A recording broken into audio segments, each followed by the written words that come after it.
नमस्कार, अरुणाचल समाचार में आपका स्वागत है। मैं हूं पूजा तमांग प्रधान। आइए बुलेटिन में सबसे पहले देखते हैं मुख्य समाचार।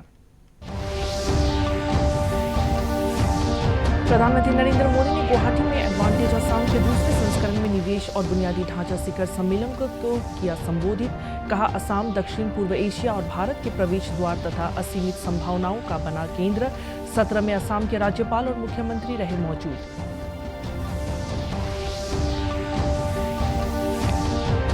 राजधानी क्षेत्र ईटानगर में केंद्रीय खाद्य प्रसंस्करण उद्योग मंत्री और लोक जनशक्ति पार्टी के राष्ट्रीय अध्यक्ष चिराग पासवान ने लोक जनशक्ति पार्टी के कार्यालय का किया उद्घाटन।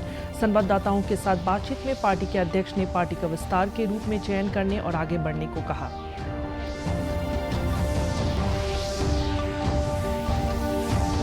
मुख्यमंत्री पेमा खांडू ने ईस्ट कामेंग जिले के चायांग ताजो में एक सर्किट हाउस का किया उद्घाटन। कहा, यह सर्किट हाउस क्षेत्र के लिए बुनियादी ढांचे में सुधार और सुविधाओं को बढ़ाने की दिशा में है एक महत्वपूर्ण कदम।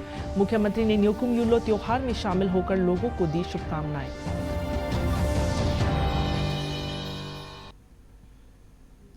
प्रधानमंत्री नरेंद्र मोदी ने गुवाहाटी में एडवांटेज असम के दूसरे संस्करण में निवेश और बुनियादी ढांचा शिखर सम्मेलन को संबोधित करते हुए कहा कि असम दक्षिण पूर्व एशिया और भारत के प्रवेश द्वार तथा असीमित संभावनाओं का केंद्र बना हुआ है।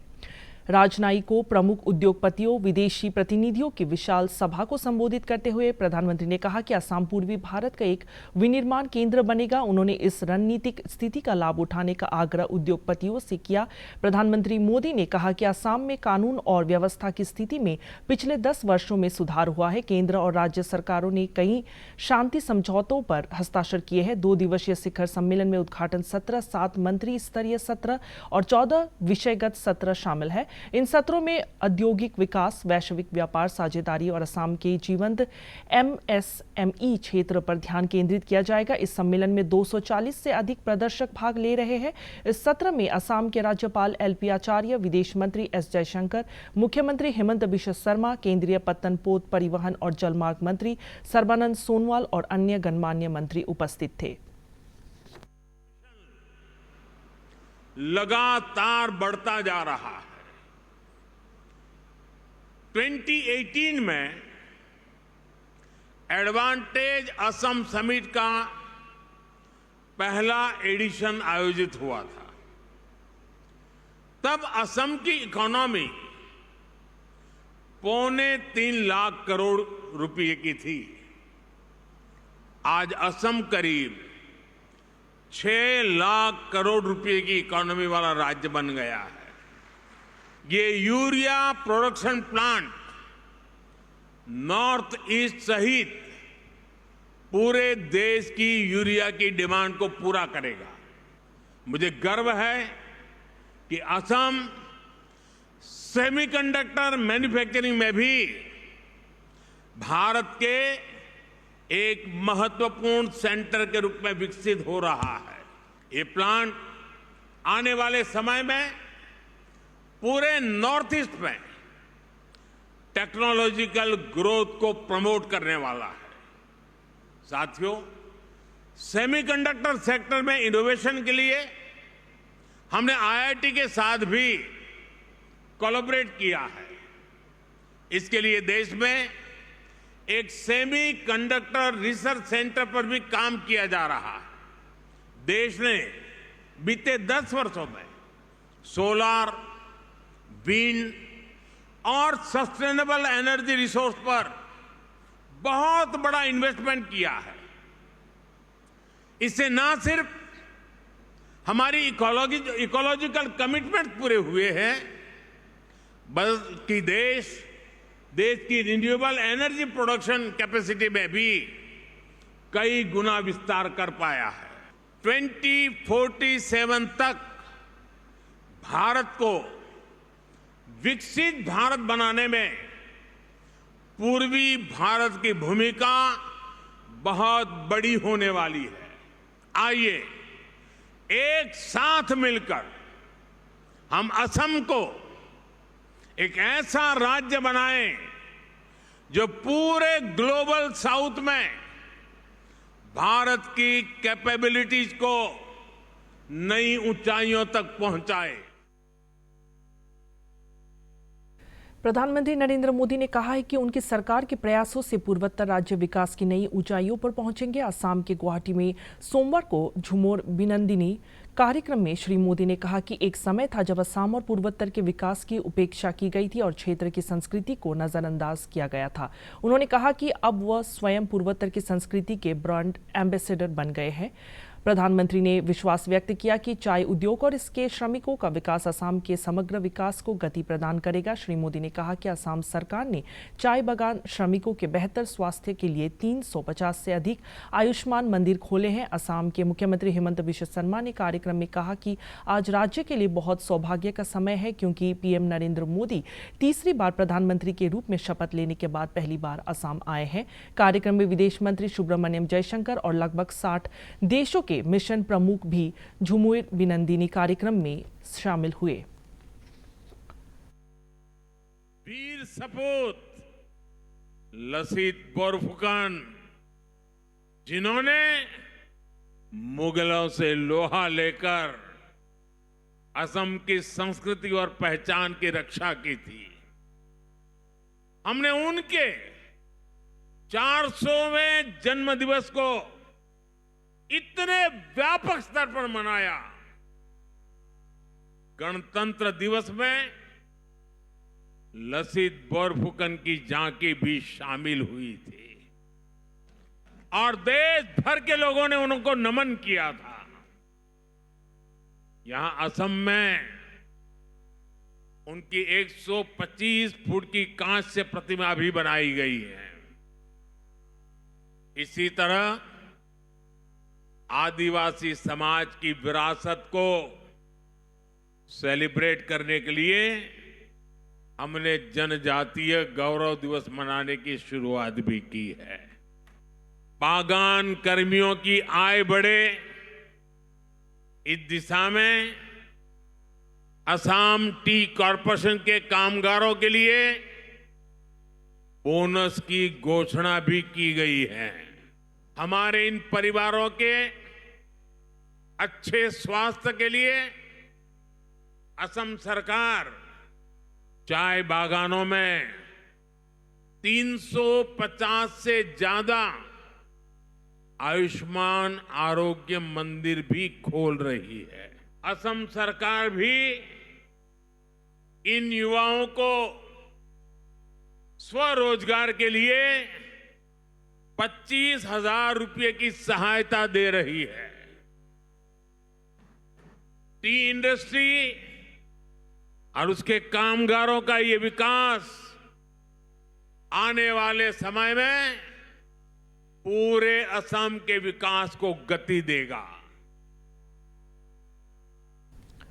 राष्ट्रपति द्रौपदी मुर्मू ने आज देश में स्वास्थ्य संस्थानों में बेहतर चिकित्सा सुविधाओं के विकेंद्रीकरण और अधिक शोध पर बल दिया। राष्ट्रपति बिहार में पटना के बापू सभागार में पटना मेडिकल कॉलेज एवं अस्पताल पीएमसीएच के शताब्दी समारोह को संबोधित कर रही थी। राष्ट्रपति ने कहा कि अगर छोटे शहरों में चिकित्सा सुविधाएं उपलब्ध होंगी तो इससे बड़े संस्थानों पर दबाव कम होगा। उन्होंने कृत्रिम मेधा और रोबोटिक्स का उदाहरण देते हुए कहा कि प्रौद्योगिकी के इस्तेमाल से इलाज में क्षमता और सटीकता बढ़ेगी। राज्यपाल आरिफ मोहम्मद खान, मुख्यमंत्री नीतीश कुमार, केंद्रीय स्वास्थ्य एवं परिवार कल्याण मंत्री जेपी नड्डा, उप मुख्यमंत्री सम्राट चौधरी, विजय कुमार सिन्हा और पूर्व केंद्रीय मंत्री रविशंकर प्रसाद भी इस कार्यक्रम में शामिल हुए। क्षेत्रों में भी टेक्नोलॉजी अहम भूमिका निभा रहा है। आर्टिफिशियल इंटेलिजेंस और रोबोटिक्स जैसे तकनीकी चिकित्सा प्रक्रिया को अधिक सरल और सटीक बना रहे हैं। मेरी इस संस्थान से जुड़े सभी लोगों से अपील है कि आप आधुनिकतम तकनीकों को अपनाने के लिए सदैव तत्पर रहें। इससे न केवल रोगियों का इलाज सुगम होगा बल्कि आपके ज्ञान और कार्य क्षमता में भी वृद्धि होगी। किसी भी संस्थान के निरंतर विकास में उस संस्थान के शिक्षकों और विद्यार्थियों द्वारा किए जा रहे शोध महत्वपूर्ण भूमिका निभाते हैं। मुझे ये जानकर प्रसन्नता हुई है कि पीएमसीएच में अनुसंधान और विकास को प्रोत्साहित किया जाता है। कालाजार और बोन टीवी पर यहाँ किए गए शोध को दुनिया भर में मान्यता मिली है।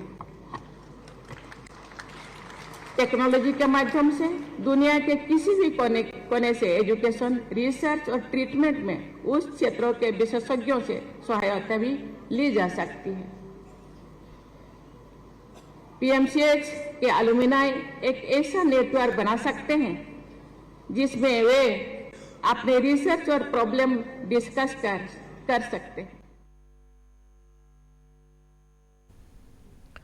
राजधानी क्षेत्र ईटानगर में आज केंद्रीय खाद्य प्रसंस्करण उद्योग मंत्री और लोक जनशक्ति पार्टी के राष्ट्रीय अध्यक्ष चिराग पासवान ने 6 माइल में लोक जनशक्ति पार्टी के कार्यालय का उद्घाटन किया। लोक जनशक्ति पार्टी के राज्य में उपस्थिति के लिए यह एक बड़ा कदम है। पार्टी के कार्यालय का उद्घाटन करने के बाद संवाददाताओं के साथ बातचीत में लोक जनशक्ति पार्टी के राष्ट्रीय अध्यक्ष चिराग पासवान ने कहा कि पार्टी का विस्तार देश के हर एक राज्य में आवश्यक है और खासतौर पर ऐसे राज्य जहां पर उनके पिता रामविलास पासवान के विचार और सिद्धांतों पर चलने वाले समर्थकों की एक भारी संख्या है। इसलिए पार्टी अपने संगठन के विस्तार के रूप में चयन करने तथा आगे बढ़ने का काम कर रही है।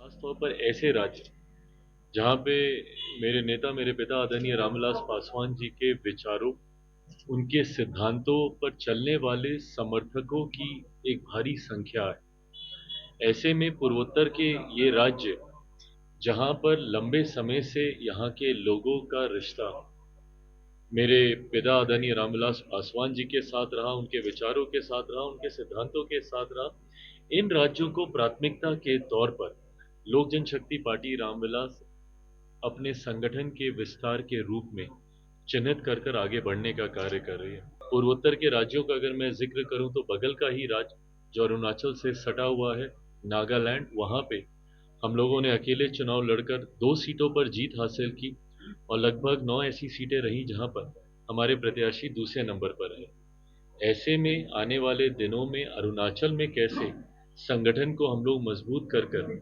आगे बढ़ सके, इस सोच के साथ आज का कार्यक्रम हम लोगों ने आयोजित किया। बहरहाल यहाँ आने का कार्यक्रम जिस तरीके से अरुणाचल प्रदेश में मुख्यमंत्री पेमा खांडू ने आज ईस्ट कामेंग जिले के चायांग ताजो में एक सर्किट हाउस का उद्घाटन किया। मुख्यमंत्री ने अपने सोशल मीडिया एक्स पर इसकी जानकारी देते हुए कहा कि यह सर्किट हाउस क्षेत्र के लिए बुनियादी ढांचे में सुधार और सुविधाओं को बढ़ाने की दिशा में एक महत्वपूर्ण कदम है। साथ ही उन्होंने चायांग ताजो में मनाए जा रहे न्योकुम यूलो त्योहार में शामिल होकर समारोह का हिस्सा बने।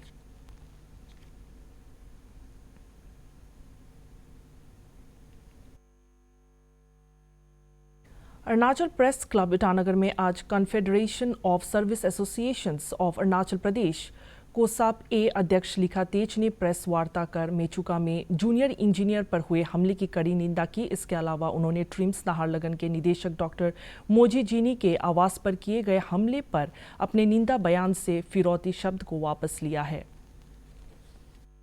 और रात 2 बजे ऑन टाइम ले आता है, अपना इशू को लेके जाता है, तो उसको हमारा कोसप में स्टोरी को देखने, ग्राउंड असेसमेंट लेने का बाद में कोसप कंडेम करता है।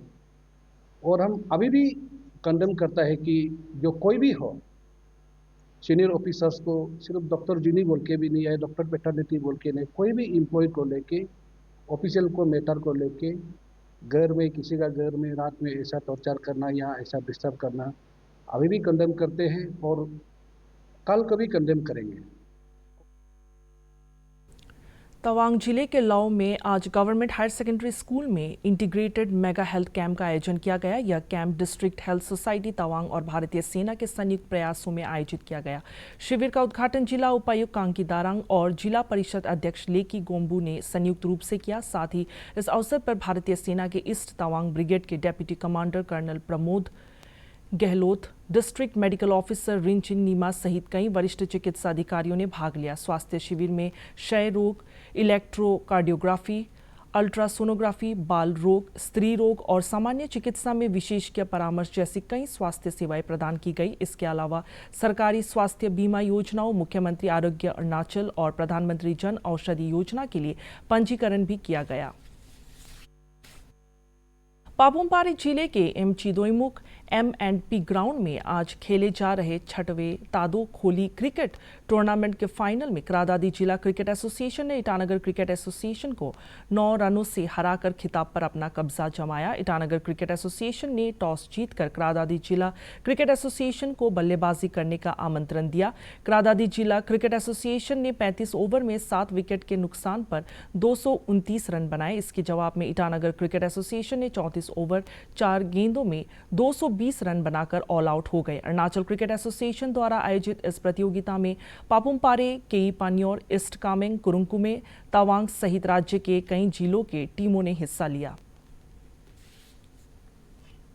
क्रादादी जिले के ताली न्योकुम ग्राउंड में 47वें न्योकुम यूलो उत्सव के तहत सांस्कृतिक कार्यक्रमों का आयोजन किया जा रहा है, जिसमें सोमवार की शाम को कल्चरल इवनिंग का भव्य रूप से आयोजन किया गया।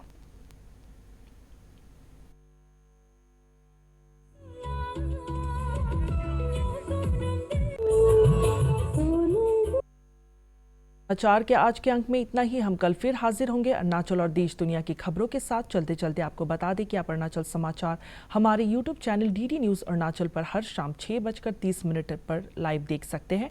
देखते रहिए अरुण प्रभा। नमस्कार।